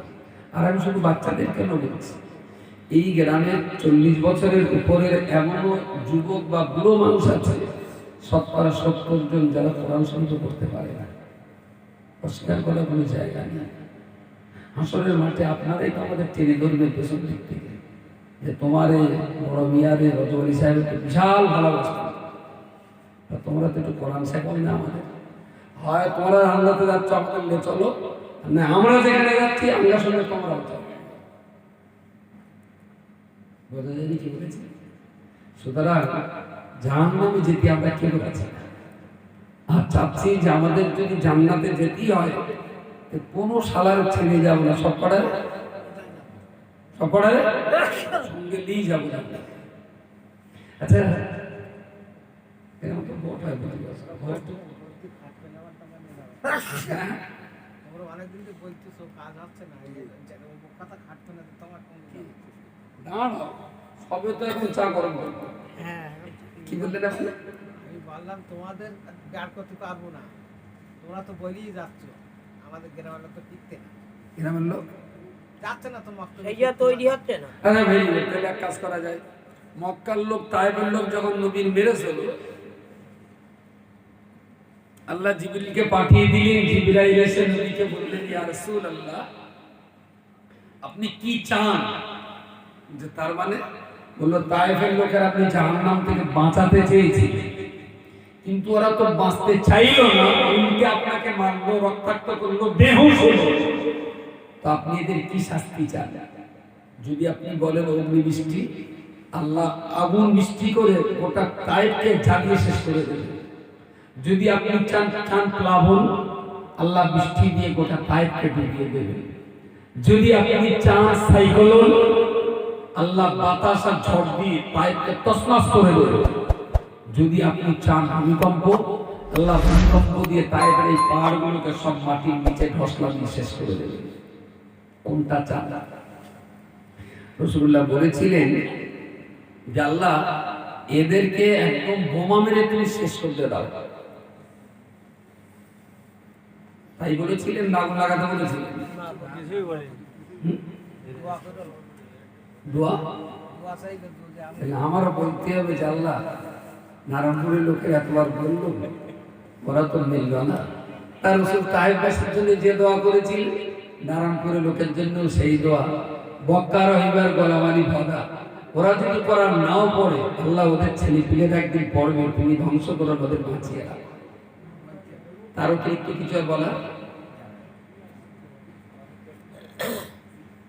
রাসূল যখন কারোর জন্য বদদোয়া করে যাননি, এত কষ্টের পরেও রাসূলুল্লাহ বলেছিলেন, আল্লাহ জিবরাইল তুমি আল্লাহকে বলো যে আমি কারোর ধ্বংস কামনা করতে জন্ম নেইনি, বরং আল্লাহকে বলে দিও আল্লাহ যেন তায়েফের উপরে গজব নাযিল না করেন। বলুন সুবহানাল্লাহ। ওরা বেঁচে থাকুক, ওরা সুস্থ থাকুক, ওরা আমার কাছে কলমা না পড়লেও ওদের বাচ্চা কাচ্চারা একদিন ইসলামের কলমা পড়ে মুসলমান হয়ে যাবে। সুবহানাল্লাহ। এই জন্যই তো তিনি রহমাতুল্লাহ আলাইহি, এই জন্যই তো তিনি জগৎগুরু। সুতরাং তার পথ ছাড়া আমাদের কাছে দ্বিতীয় কোনো মডেল নেই, তিনি আমাদের মডেল। তাকে মডেল করি আমরা ভাবছি আমাদের গ্রাম, আমাদের মহল্লা, আমাদের সমাজটাকে। তারপরেও আমি বলছি ভাই,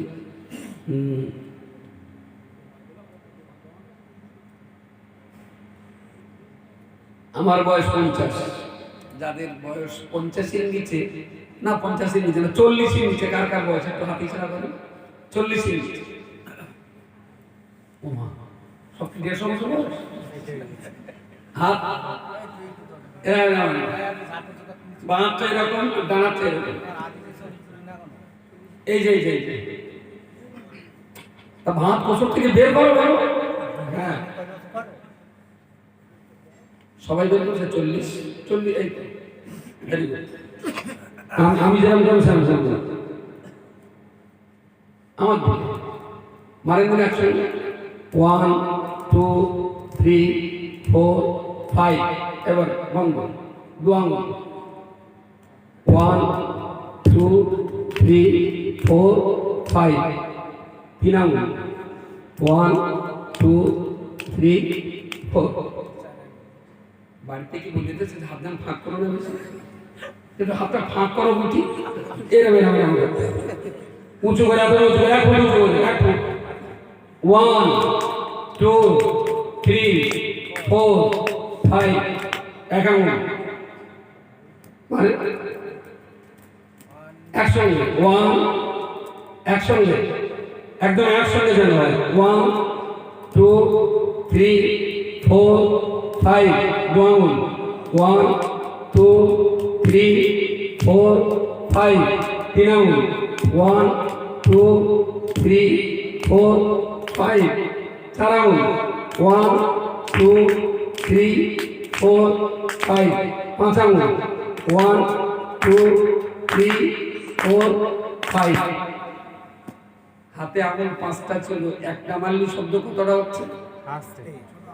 দুটো মারলি, 3টে মারলি, 5টাতে মারলি। গ্রামের সবার 5টা করে আঙুল আছে, কিন্তু কেউ 5 আঙুল ব্যবহার করে না, সেই জন্য শব্দ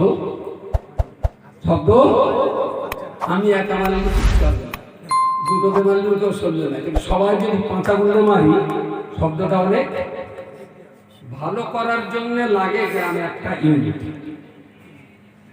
একটা ইউনিটি, একতাই বল।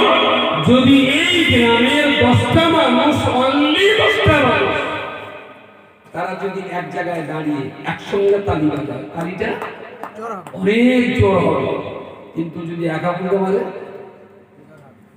2 আঙুলটা মারলে আরেকটু হবে, 3 আঙুলটা মারলে আরেকটু হবে। তার মানে দলে একা থাকলে যা হবে, 2জন থাকলে আরো ভালো হবে, 3জন থাকলে আরো ভালো হবে। আর 10 জনেই মিলে যদি 5 আঙুলে মারি, শব্দটা অনেক জোর হবে। গ্রাম 180 ডিগ্রিতে ঘুরিয়ে দেওয়া যাবে, কিন্তু সিস্টেম চাই।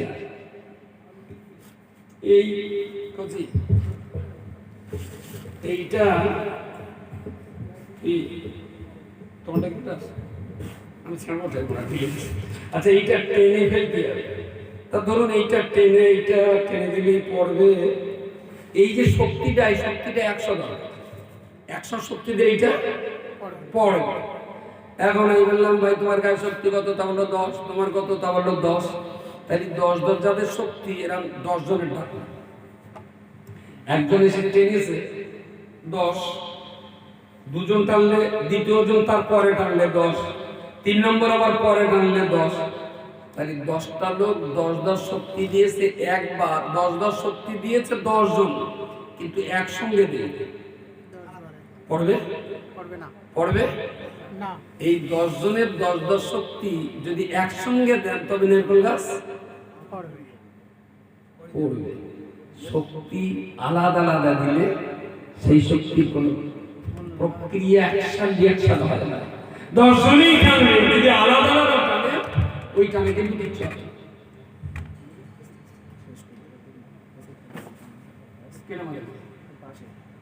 আগে বলিস নি কেন? 10 মিনিট শেষ করে দিবি? না ঠিক আছে। আমার চুপ বলে আমার তোর চুপ। তাহলে এই শক্তিটা 10 জনাই দেবে, যদি আলাদা আলাদা দেয় কাজ হবে না, একসঙ্গে দেয় কাজ। সুতরাং আমি আবার, গ্রামের বাচ্চাগুলো খুব যে খারাপ আমার তা মনে হয়নি। আর সব যে বাচ্চারাই করে এমনটাও না। বড়রাও কখনো কখনো এমন অপরাধ করছে যা সবারই জন্য কষ্টদায়ক, খুবই কষ্টদায়ক। একটা 60 বছরের মানুষ জুয়া করে, ভাই এটা কি কম কষ্টের? এরম নেই গ্রামে? 50, 40, 60 বছর বয়স জুমার নামাজ পড়ে, আশ্চর্য লাগে। এটা কিন্তু আমাদের সবার জন্য বিপজ্জনক। আসুন আমরা সবাই মিলে এই শপথ নিয়ে যে জান্নাতে আমি একা যাব না, আমার গ্রামের আমরা সবাই মিলে তবে আল্লাহ জান্নাতে যাব। দেখবেন কাজের ময়দান সুন্দর হবে, পরিষ্কার হবে, পরিচ্ছন্ন হবে। বাকি ভরসা করছি আল্লাহ করে। সকলে আসুন প্রিয় রাসূলের সামনে একটু সালাম পড়ে নিই, তারপরে দোয়া হবে। ইয়া নবী সালাম আলাইকা ইয়া রাসূল, সালাম আলাইকা ইয়া হাবিব, সালাম বাইরে যারা আছেন দোয়া করার জন্য ভিতরে আসেন সব।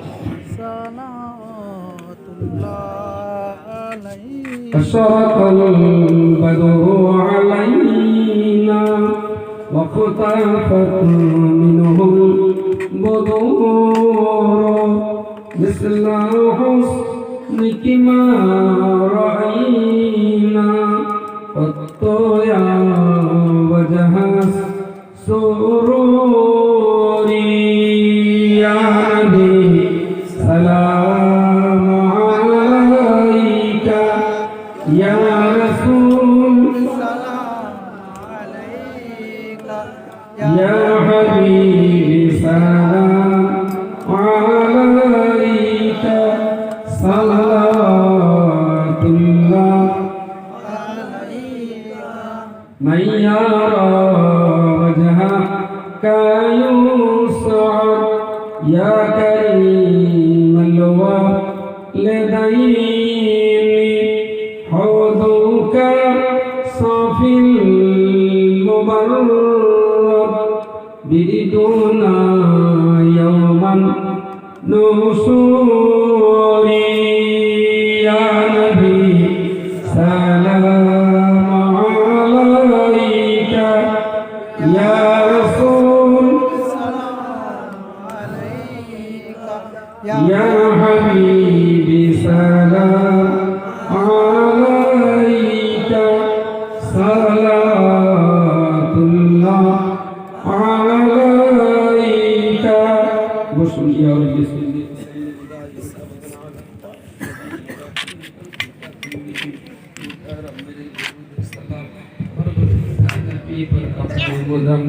بلغ العلا بكماله كشف الدجى بجماله حسنت جميع خصاله صلوا عليه وآله اللهم صل على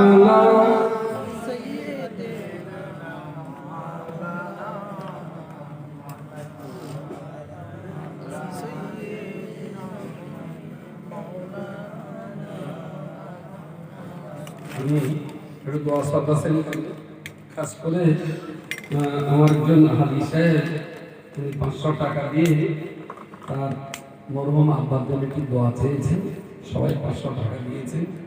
তো দোয়া করেন আল্লাহ যেন তার আব্বার খবরটাকে শান্তিতে রাখেন, বলুন আল্লাহ। আজকের আমাদের এই কচিরা যারা এই সবার আয়োজন করে, বড় বাজারের অনেক মুসলিম ফল ব্যবসায়ী, তারাও আজকের এই সবার জন্য ওরা ওর প্রচুর সাহায্য সহযোগিতা করে, ও মাধ্যমে সে পয়সাগুলো সবাই ব্যয় করে। সেই সমস্ত ফল ব্যবসায়ীরাও আপনাদের কাছে দোয়া চেয়েছেন, আপনারা দোয়া করেন এই সমস্ত ফল ব্যবসায়ী যাদের অর্থ দিনের পিছনে ব্যয় হয়, ইসলামের জন্য ব্যয় হয়, আল্লাহ যেন তাদের অর্থে আরো অধিক পরিমাণ বরকত দান করেন, বলুন আমিন। সর্বশেষ যে কথাটা বলে আমি দোয়া করব, এর আগে একবার মিটিং করেছিলাম, এই গ্রামের 20-25টা যুবক ছেলে, ওরা যদি একদিন অফিসে যায়, বেশি না গোটা 25 ছেলে হলে কত পরিবার,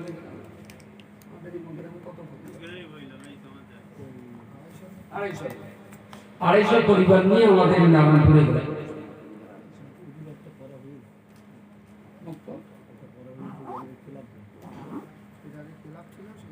ভেরি গুড। কত বাচ্চা পড়ছে? একজন বলছে, কে পড়াচ্ছে? আসলে আমাদের গ্রামের বক্তব্যগুলো হয়ে গেছে শিক্ষক নির্ভর। একজন টিচার তিনি যেভাবে পারবেন সেইভাবে চালান। আচ্ছা, একটা মাস আচ্ছা আচ্ছা আচ্ছা, তার বইপত্র সিলেবাস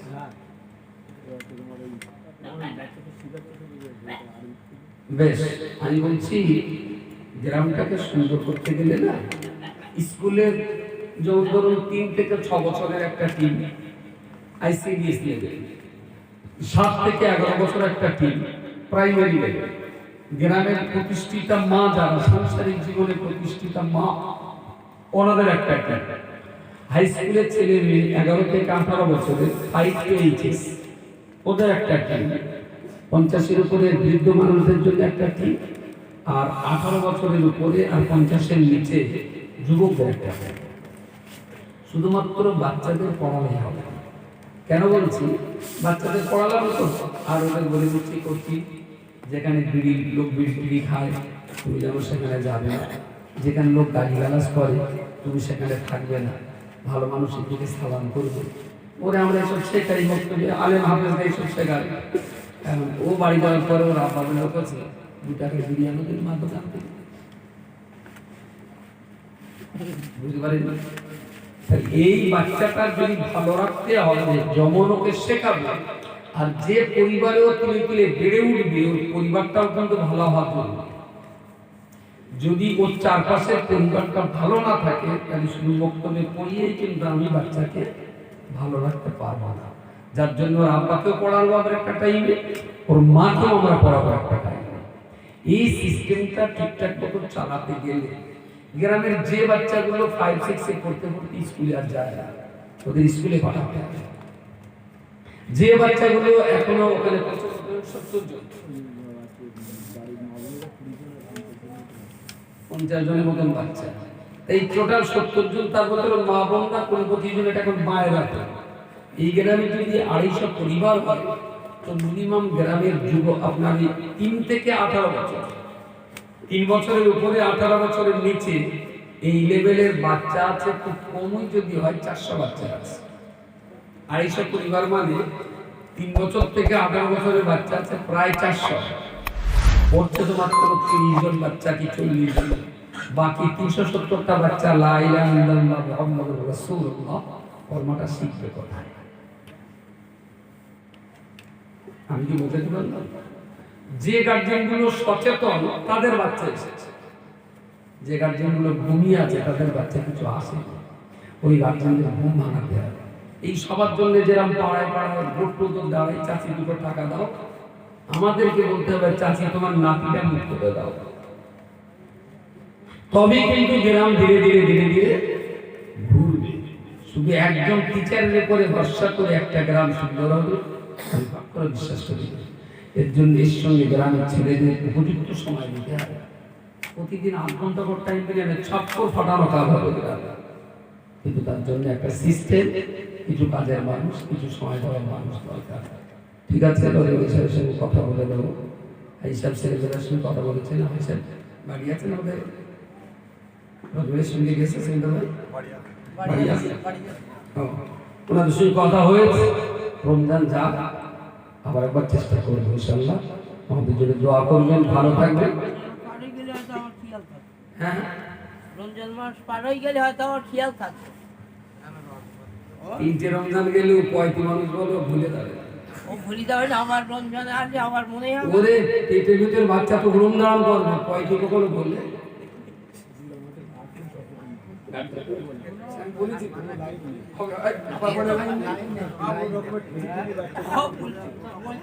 গার্জেন সচেতন করার জন্য করছি। এই জন্য বারবার বলছি সিস্টেম। তোমরা একদিন বাপার মা ডেকে দাও, আমি বাপার সামনে 40 মিনিট কথা বলবো। গার্জেনকে বোঝাতে হবে, মাকে বোঝাতে হবে। আমি আবার বলছি না, যেদের না মেরবেলি দিতে পারবো, না তাড়াতে পারবো, না জাহান্নামে যেতে দিতে পারবো, যেভাবেই ছলে বলে কলে কৌশলে দলে নিয়ে জান্নাতে যেতে হবে একসঙ্গে। সুতরাং আশা হারাবার কোনো জায়গা নেই, নিরাশ হয়ে যাবে না। আরে আমরা তো বারবার বলি লা তাকনাতু মির রাহমাতিল্লাহ, আমরাই যদি হতাশ হয়ে যাই তাহলে গোটা জাতি হতাশ হয়ে যাবে। হতাশ হলো কেন? চোর, ডাকাত, গুন্ডা, ঝাগড়া ঝাঁসো, আমি বলছি সব ভালো হবে। চলো তার জন্য শ্রম দেই, সময় দেই, কথা দেই, বোঝাই, ইনশাল্লাহ 10টারে বললে 2টো হবে। আমার বলে একটা লোক জানে তোমার হাতে সিস্টেম নেই, তুমি সিস্টেম কাজে লাগাও। দেখেন ব্রয়লার কাছে দুধান্তি ঝুলিলে দেখেন বালতি ভেরি, তাহলে ঝুড়িটাও পারত, বালতিটাও পারত। এখন তুমি যদি ব্রয়লার কাছে গয়লা আমার 100 দুধ দাও দিন বলে যদি ঝুড়ি পাতো, গয়লা দুধ দেবে, বাড়ি এসে তুমি ঘোড়ার ডিম পাবে। তুমি এসে বলে শালা গয়লা কি করতে দাও, তুমি একটাও বাড়ি আসে না, ও তো গয়লা প্রশ্নারে বাড়ি। সিস্টেম দুধ দিতে গেলে জগ লাগে, মগ লাগে, বালতি লাগে,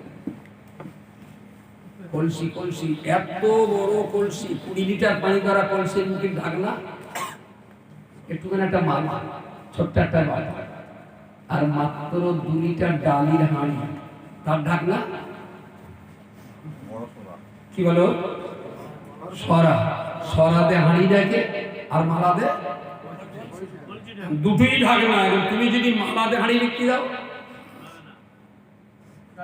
ওই ডালি ভিতরে মালা পনপন করবে, কোনো লাইন পাবে, ও সিস্টেমে তোমার আশাই লাগবে। তুমি ঢাকপা হাঁড়ি আর ঢাকনা দেওয়া কলসির ঢাকনা দেবে, যেরকম পাত্র ঢাকনাটা সেই রকম হওয়া উচিত, তাহলে তুমি সফল। আর যদি মালাতে কলসি রেখে মালাতে যদি ডালি হাঁড়ি রেখে যাও, তাহলে মালা সবাই কম্পন করে করবে। সিস্টেমে আসুন, সবাই মিলে চেষ্টা রাখুন, আল্লাহর কাছে দোয়া করুন, আমরাও চেষ্টা করি, আল্লাহ রহমত হোক, ইনশাআল্লাহ আমরা পারবো। যিনি যেখানে আছেন আবার শেষ হলো, বসিয়ে দিই, কি মাখানো বা মাখানো এই তোমার এইসব ঝামেলা করো, শেষে একটু মাখিয়ে দেবো, তাহলে আর কোনো ঝামেলা নেই। আল্লাহুম্মা আমিন। الحمد لله رب العالمين، الصلاة والسلام على رسوله الكريم وعلى آله وصحابه أجمعين। رب العالمين নওজোয়ান যুবক ছেলেদের এই অক্লান্ত প্রচেষ্টা, কষ্ট আর মেহনতকে কবুল করে আল্লাহ আজকের এই সভা মাহফিলকে আপনার দরবারে মঞ্জুর করুন। আল্লাহ আমাদের আব্বা আম্মা যারা কবরে গেছেন তাদেরকে ক্ষমা করে দিন, আমরা যারা এই গভীর রাতে হাত উঠিয়েছি আমাদেরকেও ক্ষমা করে দিন। আল্লাহ এই মজলিসের বিনিময়ে যা কিছু সওয়াব দান করেন প্রিয় রাসূলের দরবারে পৌঁছে দিন। तमाम अंबिया उलिया का उसको सूफी दरवेश वली अब्दुल्लाह जिन नकीब शुहदा सिद्दीकीन सालिहीन के सवाब पहुंचे दिन। रब्बुल आलमीन अल्लाह खास করে মুজাদ্দিদুজ জামান আলা হযরত দাদা পীর কেবলা, তার ভক্ত অনুরক্ত, তার পরিবার টুকরা সন্তান সন্ততি, বড় মাওলানা সাহেব, দরগাহি সাহেব, নেওয়ানি সাহেব, চিশতি সাহেব, বাহাদুর সাহেব, কবি সাহেব, আমাদের দেশ বরেণ্য সমস্ত আলেমে দ্বীন, হাফেজ কোরআনুল কারীম, হুজ্জাজ হারামাইন শরীফাইনদের বিরুদ্ধে সওয়াব পৌঁছে দিন। ইয়া আল্লাহ, আমরা যারা এই গভীর রাতে হাত উঠিয়েছি, আমাদের আব্বা আম্মা, শ্বশুর শাশুড়ি, ছেলে মেয়ে, ভাই বোন, পাড়া প্রতিবেশী, এলাকায় ভাই, তারা যারা পরিমাণ ঈমান নিয়ে কবরস্থ হয়েছেন, আল্লাহ তাআলা সকলের সওয়াব পৌঁছে দিন। আজকে আমরা যারা হাত পেতেছি, আজকের এই জলসার যারা মূল উদ্যোক্তা বা আয়োজক, নওজোয়ান যুবক ছেলেপিলে, তাদের আব্বু আম্মু, দাদু দাদি, নানা নানি যারা জনম জনমের মতো কবরে চলে গেছেন, আল্লাহ তাআলা সকলের সওয়াব পৌঁছে দিন।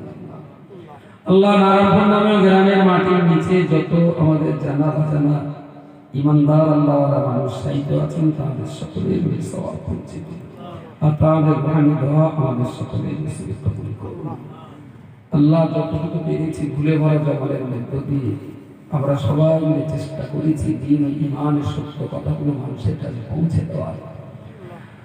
আল্লাহ আপনার কাছে দাবি এবং দোয়া, কোরআন হাদিসের আলোয়, দ্বীনের আলোয় আল্লাহ বক্তা শ্রোতা আমাদের অন্তরগুলোকে আপনি আলোকিত করে দিন।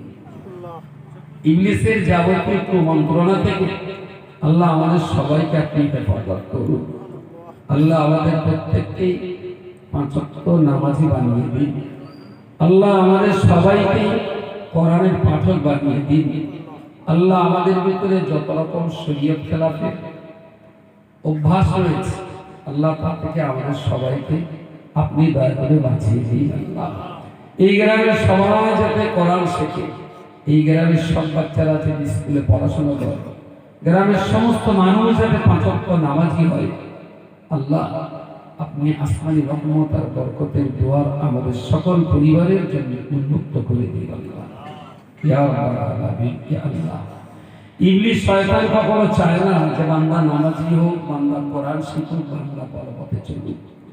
তাই আপনার কাছে দাবি ইবলিসের যাবতীয় কুমন্ত্রণা, দাজ্জালি ফিতনার কঠিন ষড়যন্ত্রকে ভেঙে চুরে তছনছ করে দিয়ে আল্লাহ আমাদের সবাইকে দ্বীন ও ঈমানের উপর ইস্তেকামাত থাকার তৌফিক দান করুন।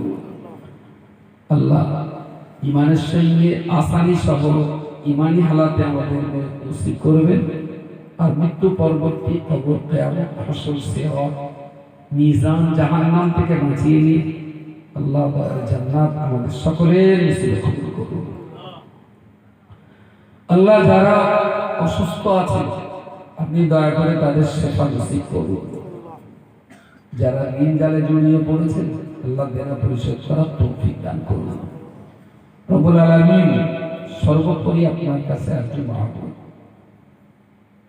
আমাদের এই মহল্লার যে সমস্ত মানুষ 5 ওয়াক্ত নামাজি, নামাজের প্রতি এদের অন্তরে মহব্বত পয়দা করে দিন। আল্লাহ এমনও মানুষ আছেন বাইরে সবাই জানে অনেক অর্থশীল, কিন্তু ভিতরে ভিতরে হয়তো বিভিন্ন দিক দিয়ে ক্ষতিগ্রস্ত হয়ে গেছে। আল্লাহ ইজ্জতের দুবেলা দুমুঠো ডাল ভাত আমাদের সকলের নসিবে বরকত করুন। রব্বুল আলামিন আল্লাহ ইহকালে যেমন মাথা উঁচু করে আছে আল্লাহ পরকালেও আমাদেরকে মাথা উঁচু রেখেই আল্লাহ সমহিমায় দয়ার জান্নাত আমাদের নসিবে বরকত করুন। রব্বুল আলামিন আজকের এই জলসায় যত মানুষ দান করেছেন তাদের সকলের সব রকমের দানকে কবুল করুন। খাস করে কলকাতার ফল ব্যবসায়ী ভাইরা দোয়া চেয়েছে আল্লাহ রোগ শোক জরাবেদি তাদের ব্যবসায়ী বালা মুসিবত থেকে তাদেরকে হেফাজত করুন। আর অধিক পরিমাণে তাদের পয়সা তারা গরিব দুস্থ এতিম অসহায় দিনের পিছনে ব্যয় করতে পারে, সেই তৌফিক তাদের নসিবে কবুল করুন। সাল্লাল্লাহু তাআলা আলা খাইরি খালকিহি মুহাম্মাদিন ওয়া আলিহি ওয়া আসহাবিহি আজমাইন বিরহমাতিকা ইয়া আরহামার রাহিমিন বিহাক্কি লা ইলাহা ইল্লাল্লাহ মুহাম্মাদুর